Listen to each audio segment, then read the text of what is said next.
అలా ఈ విషయం మీలో ఎంతమందికి తెలుసు? మన అనారోగ్యంగా ఉన్నప్పుడు టాబ్లెట్లను కొంతమంది డోస్ తక్కువ కోసం, డోస్ ఎక్కువ కోసం అని చెప్పి టాబ్లెట్లను 2 ముక్కలుగా చేసి వాడుతుంటారు. కానీ అలా కొన్ని టాబ్లెట్లు మాత్రమే వేసుకోవాలి. స్కోర్ లేనటువంటి టాబ్లెట్లు మాత్రమే ఈ విధంగా విరగ్గొట్టాలి. అది కూడా డోసుని బట్టి. మన డాక్టర్ గారు చెప్పినటువంటి డోసుని బట్టి టాబ్లెట్ మీద స్కోర్ లైన్ ఉంటుందండి. స్కోర్ లైన్ అంటే మీ అందరికి అర్థమయ్యి ఉంటుంది. టాబ్లెట్ మధ్యన చిన్న గీతలా ఉంటుంది.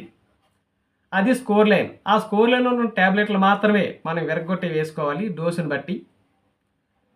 కొన్ని టాబ్లెట్ల మీదైతే ఎంటరిక్ కోటింగ్ ఉన్న టాబ్లెట్లను అస్సలు కూడా విరగొట్టకూడదు. ఈ ఎంటరిక్ కోటింగ్ వల్ల ఏంటంటే డైరెక్ట్గా వేసుకోవడం వల్ల కడుపులో కరగకుండా డైరెక్ట్గా పేగుల్లోకి వెళ్ళి కరిగే గుణం ఉంటుంది. ఈ ఎంటరిక్ కోటింగ్ ఉన్న మందు బిళ్ళలను డైరెక్ట్గా వేసుకోవాలి డోసుని బట్టి. మరొకసారి చెప్తున్నాను, టాబ్లెట్ల మీద అడ్డగా గీత ఉంటుంది, స్కోర్ లేను, వాటిని మాత్రమే విరగ్గొట్టి డోస్ ప్రకారంగా వేసుకోవాలి.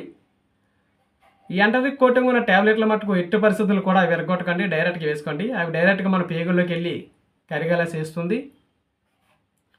అందువల్ల ఈ విషయం ప్రతి ఒక్కరికి కూడా షేర్ చేయండి. ఈ వీడియో కానీ మీకు నచ్చితే లైక్ చేయండి, షేర్ చేయండి, సబ్స్క్రైబ్ చేయండి. Thank you.